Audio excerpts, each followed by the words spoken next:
Hi, I'm Yardley Pohl. I'm the Chief Product Technology Officer with data.ai. In honor of International Women's Day, we're sitting down with strong, visionary women leaders making waves in the mobile and gaming industry. Join us as we share their journey, their triumphs, their challenges, and also the unique perspectives building a more inclusive and dynamic tech landscape. Today, we're delighted to have Cynthia Kleinbaum Milner with us. Cynthia is the Chief Marketing Officer at MoneyLion. She has over 20 years of experience consistently redefining digital experiences at Walmart, Bonobos, and Guilds, and she's renowned for her innovative marketing approaches that accelerates company growth. Cynthia, thank you for joining us today. I'm so excited to get started. Thank you. I'm very happy to be here. Before we dive in deeply, just wanted to have the audience better understand you and your backgrounds and anything that you want to share with us as an overview of your role. Sure. I am the Chief Marketing Officer at MoneyLion. And for those that don't know, MoneyLion is a money app. We call it a money app, not a banking app, because you can use MoneyLion for anything money related. If you want to learn something, we have content that feels like a social media feed. If you want to take a financial product, we have first party and third party products. And if you want to engage with people that are going through something similar to you, we also have community engagement element in our app. And because of how lonely the financial journey is and how difficult it is to make decisions for most Americans that don't have professional advisors, it's a pretty unique experience. And my team develops the marketing efforts and the go-to-market engine. That's what we drive, which is full funnel, and it's B2B and B2C, because we as a company have a B2B arm that empowers some of the most famous fintech companies. So on the B2B side, we do events and thought leadership, like everything that you would normally see from a B2B marketing team. And then on the B2B side, think about the full funnel, building awareness, sponsorships, mass media, etc. Then lowering the funnel, we have the SEO, SEM, app installs, and then even lower in the funnel, we have the conversion campaigns and then retention. So it's a team of pretty diverse professionals, from brand professionals to mobile app experts to customer acquisition to retention. What a fantastic role and also mission of the company. Yeah. That must bring delight to your day every day. You know what? I came from Walmart, right? And in Walmart, we have the tagline of the company: save money, live better. And when I was coming to MoneyLion, one of the things that was very interesting to me and attractive was that there's two sides of that live better, right? You can live better by, you can afford the life that you want by saving money or by growing your money. And Walmart helps you save money, and MoneyLion helps you grow your money. And I still think that ultimately the ultimate goal that people have is not to save money, it's not to grow money, it's to live better. And that's what we are enabling. That is so true. Well, I mean, you've had such rich, in-depth experience and continue to innovate how we think about marketing in the digital space, particularly. Can you take us back to how you got started in your career? Sure. I'll go quickly throughout my career, and then I'll talk to you about how I got started in mobile. Sure. So I started my career in Nestle Mexico doing brand management. And from there, I came to the US to do an MBA. And after my MBA, I realized that I was becoming useless because all I knew how to do was traditional marketing. And this was 2008. And I went to do strategy consulting at the Boston Consulting Group. And then when I started interviewing for jobs to go back to marketing, I couldn't speak the language because people were talking digital marketing. So I had to reinvent myself as a digital marketer. Started with more like the retention side of marketing, life cycle loyalty at Guild. Remember Guild? Yes, I do. I was a fan. Yeah, who wasn't? I mean, I know. you know, and then I learned the acquisition of the performance side of marketing at Bonobos.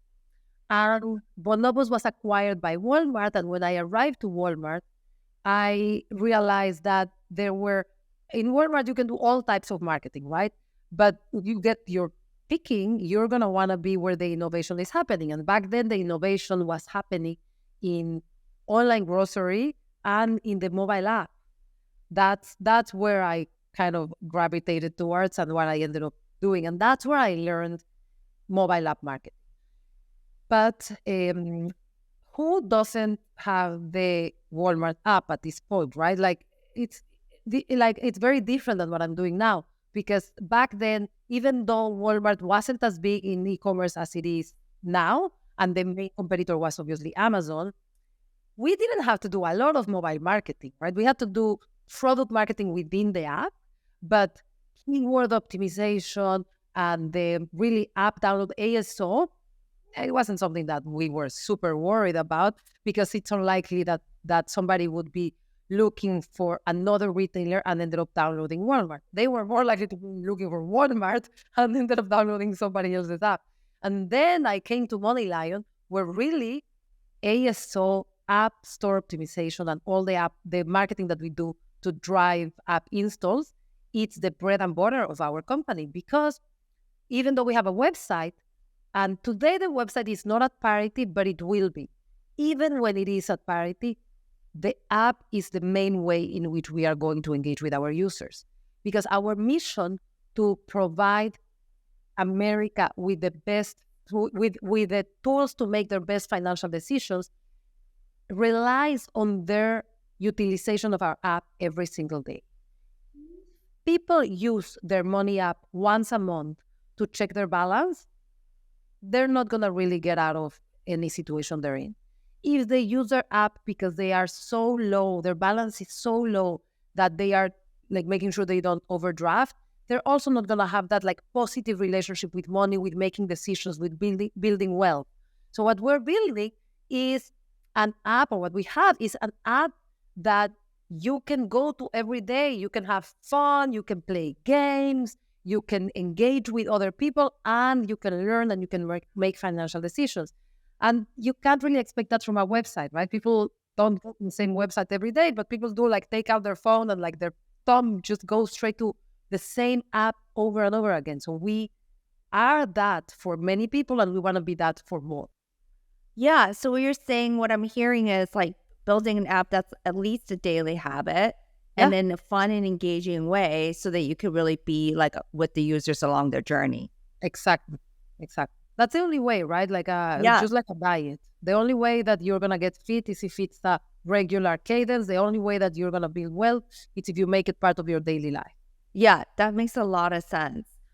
Well, I mean, obviously, we're here today to celebrate International Women's Day. And, as you think about being a woman in this industry, what comes to mind in terms of challenges and hurdles?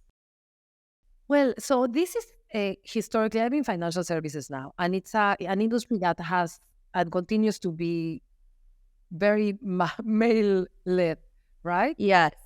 But interestingly, most of the financial decisions in the household are made by women. I didn't know this before. I thought, okay, women buy the groceries, but women don't choose the mortgage. They don't choose the insurance company. They don't choose the checking or credit card. Guess what? They do, like upwards of 90%. So I think the financial services industry is realizing that they need women at the table, and that they have to listen to us, even though many times we say things that everybody on the table disagrees with. But they have to be open to it and trying. And I'm lucky that I work in a company that is very happy to experiment and be proven wrong. I'm sure there's other companies where you don't have that possibility. So for me, it has been, I was the first woman in the executive team in this company. Now we are two, not three. And when I say something and I realize that I'm the only one that thinks that way, I And now I think I have the gravitas or the trust of the rest of the executive team to say, okay, let's give it a shot. And sometimes they prove me wrong, sometimes I prove them wrong. We optimize, but I definitely think differently. I come from a different place, both when it comes to how we should do things for the customers and also how we should do things for our employees.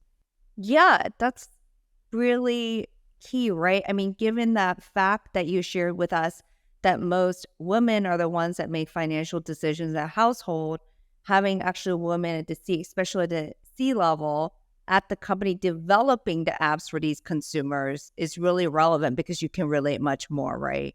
Exactly. I mean, as much as I used to have this phrase when I was at Nestle that we used as a way of removing ourselves, of not being subjective. We used to say, remember, you're not the target audience. So when you're designing a marketing tactic, you want to try to be as objective as possible. But there's always a layer of instinct that you can only bring if you are part of that group of people. So if you want to market to Latinos, you probably want a Latino in the room, like approving the campaign. If you want to market to women, you probably want a women involved in the decision of what's going to be put out there. So I think it's been good for our company to have more female leaders. That's awesome. Um, Looking back, what advice would you give to a woman just starting her career in a mobile journey and in the industry? I definitely recommend that if you're starting your career today, focus on mobile. I mean, that's where the world is going, or it's already there.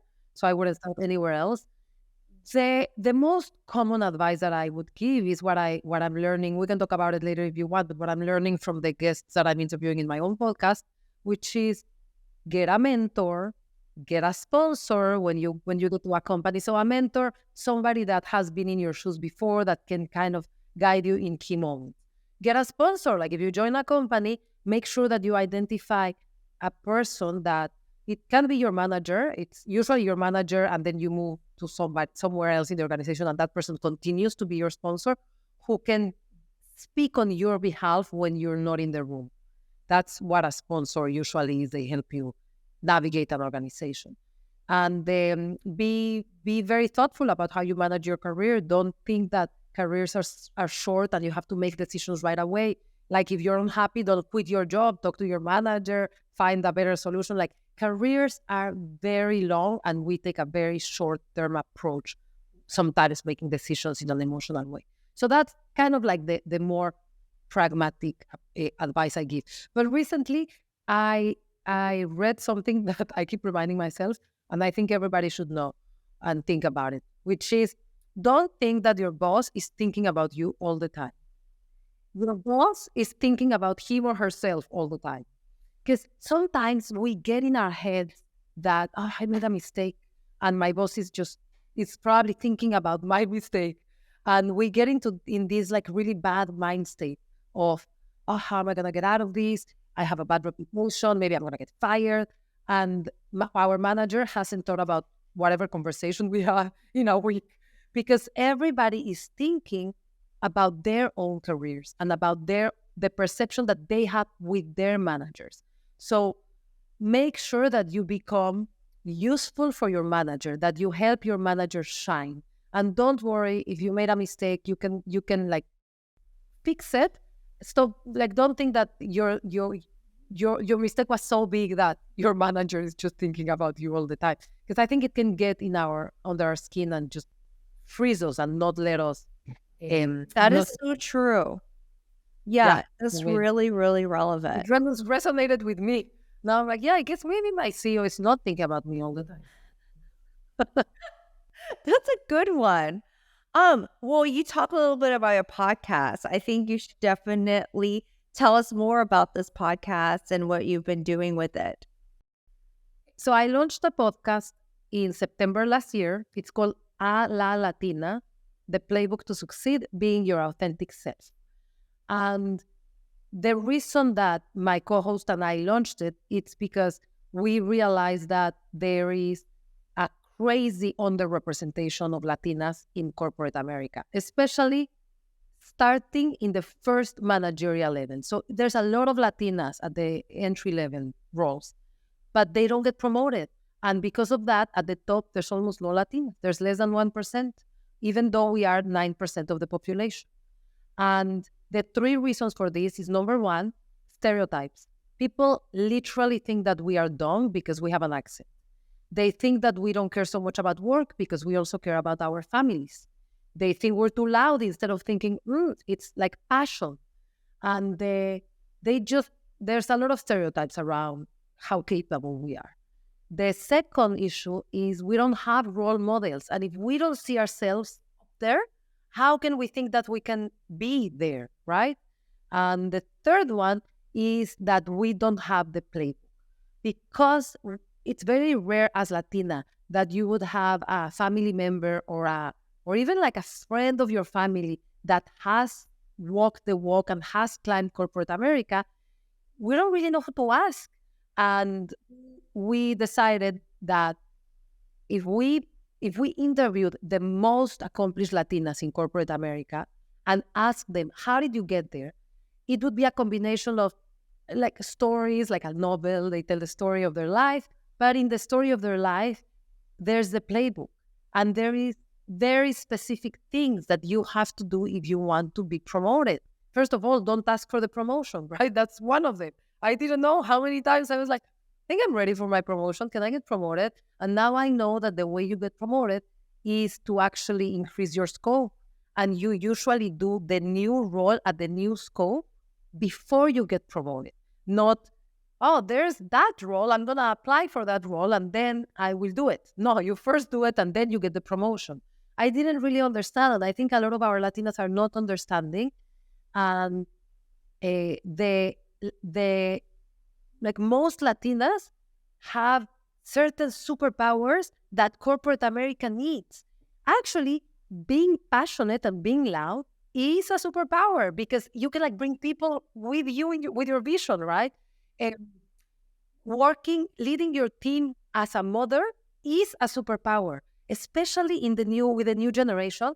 Gen Z is not into the Jack Welch, like, I'm going to just like scream at you and you're going to do as I say. They actually like to be provided context. They like to be cared for, be treated well. And who better than a Latina that has been raised to be a mom to do that? So we're trying to change both the attitude of Latinas to think of their own characteristics as superpowers instead of trying to hide them. And for corporate America to say, you know what, this woman has an accent. What does that mean? It doesn't mean that she's stupid. It means that she's bilingual. And being bilingual does something to your brain. It means that you're more flexible. It means that you can engage with people from different backgrounds. So that's what we're trying to do. And I'm very passionate about it, as you can see. That is so exciting. Congratulations on the launch. Thank you. I'm sure it's going to benefit a lot of women.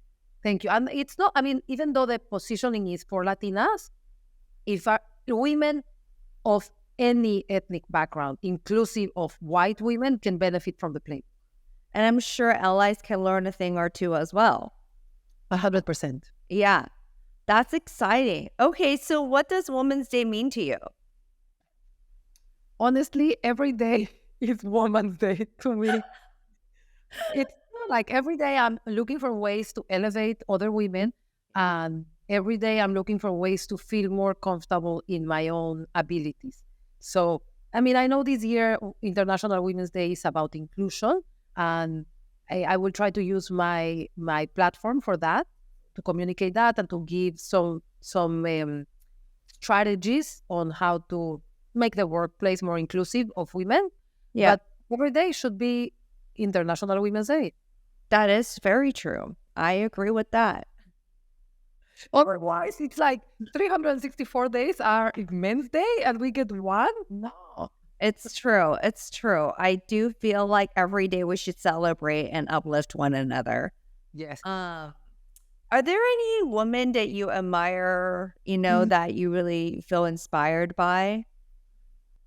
I mean, so many. I can tell you that my co-host from the podcast is somebody that I admire because she has dedicated her entire life to lifting other people. She worked in the UN and in the World Economic Forum. And she really uses her position and her voice to help others. And I think it's amazing because I have been surrounded mostly by business women, right? And even though we try to, like, there's an element in every woman that I worked with, there has been some sense of responsibility to help others. But when you meet somebody that all she has done her entire life is help others, she has not once thought, how do I make more money? How do I get promoted so I make more money? It's pretty inspiring. And then the other woman was my grandmother because, I mean, unfortunately, she already passed away. But she was born in Mexico, didn't go to school. I think she maybe went to elementary school only. And she's a self-taught, read more books than anyone I've ever met. She had like so many books in her house. She was always very hungry to learn. And she didn't let the fact that she didn't have a traditional upbringing or the opportunities that others had stop her. She just was completely confident on her own abilities to advance her life, to elevate her socioeconomic status. And she didn't let any stereotype or any barrier stop her. She was amazing. How do you think she was able to do that? Because so many women can learn from that. I know. I imagine that if she was anything like me, she had a dad that treated her like a boy. I know? see. Not in the sense of like treating you like a boy for real, just in the sense of making you believe that these are the things that boys can do and the things that right, girls like anything won't. is possible. Exactly, anything is possible. And you have to be a little bit comfortable with being criticized. And I think at least I know my dad was comfortable with being different than everyone else. And I think my grandma's parents were also comfortable with not conforming to the norms. If you're not comfortable with that, if you're always worrying about what others are thinking, then you're always prisoners of their own bucket where they're going to put you. So I think having a strong dad that believes in you, it's like the best thing that can happen to any woman. Yeah. Wow. I agree with that. That's true because I want to send this to my dad. I mean, like you said before, having like role models around you, is really important. It sounds like your grandma is definitely someone for you. Yeah. And also having allies, right? Like men, like dads or other fatherly figures around you to let you know that anything that's possible. Yeah. Especially without early allies, age. forget it. Yeah. Like without allies, then it's going to take 500 years for us to get ahead. Right. Because if let's say that we want 9% of corporate America executives to be Latina, if we have to wait for the Latinas at the top to pull the Latinas at the bottom, it's gonna, I haven't done the calculation, but I imagine it's a few hundred years to get to 9%. So we need men, we need women of other ethnicities to help each other. Yeah. As we look around, like you said earlier, like mobile is obviously everywhere and, everyone's getting started in mobile regardless of what industry that they're in. How are you thinking as we look around the industry, like how are the women leading and like what's the future of mobile development look like? Well, I think women lead with more empathy and having empathy with a user. That's true. In the beginning of it's necessary for a good user experience. The mobile experiences have improved so dramatically. The pace of the improvement now, it's so fast that it's hard to even remember how much better an app is today than apps were like 5 years ago, 10 years ago. And I think it's in part because we have incorporated empathy in the design of products. And I think women tend to be more empathetic. I mean, I'm not going to generalize. So there's a lot of women that can also do it. But inherently, because we have that motherly instinct and we usually are like raising families and having the type of like more emotional conversations, both at home and at work, I think it makes us really a great asset for any product design company that wants to create a successful product with growth loops, with that truly understands not only what customers do with your app, but why are they doing it? Right. And what motivates them to Exactly, continue to exactly. use them. Yeah, that makes a lot of sense. Well, you've established so much in your career so far, and I don't even know how you find time to also like start a podcast. So amazing. What are you thinking about what's next for you and like for women in our field? I mean, next for me is I want to make Money Lion famous. I think that once you have a product like Money Lion's product that works so well, and we have like the customer acquisition and retention engine so well oiled, all we need is to open the floodgates and just let as many customers as we can, and that requires making it famous. So for Money Lion, that's my goal, for everyone to know what Money Lion can do for them and how Money Lion can enable their financial dreams. I have a 2-year-old daughter, and I imagine that when she is 20 years old, she's going to be very confused when I tell her that women didn't work, right? But my mom's generation, at least in Mexico, many women didn't work. She's going to think, what does that mean? Like, what did they do all day? And I would love it if she also thought, what do you mean Latinas weren't at the top of corporate America? I see all these Latinas. And to get there, I have to hurry. Yeah, that makes sense. I mean, that would be an ideal situation, right? For her to grow Yeah. up in. Yeah. What is the best piece of advice that you were personally given that really sticks with you? To not react to things in the moment. Good one and a hard one, actually. I know. I actually started meditating in the mornings because it's the only way I can not react when something happens. Like I have to have that level of mindfulness and presence to not react. And I think that like I have realized after like so many years working and so many years facing difficult moments that the level of how horrible something looks in the moment and how that looks only 24 hours later, it like dwarfs. And then it keeps going down, right? Like if you think about the definition of resilience, it's basically like being able to carry whatever it is that's bothering you today to a moment when you can handle it. So don't let it like completely break you. Take it with you. And then when you're ready, you can handle it. And things that in the moment you think are the end of the world. It can be that you lost your job or somebody is sick or like things that just seem like your life is going to end. Only 24 hours later, after sleeping on it, they look so much smaller.